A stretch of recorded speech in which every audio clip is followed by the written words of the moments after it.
socijaliste, okupljene oko Nikole Nikodijevića. Ja imam to pravo da ga zovem Nikolica, a on je veliki Nikola sa svim velikim slovima.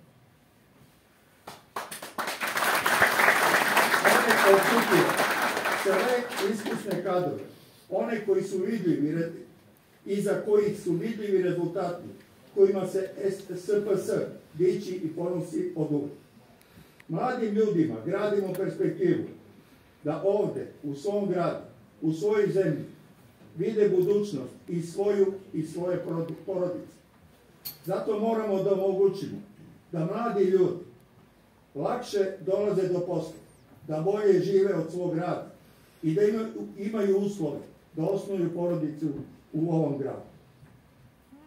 Moja generacija je uradila svoj deo posla i mislim da smo postigli dosta dobar rezultat. Zašto sam sebi dozvolio takvu ocenu našeg grada?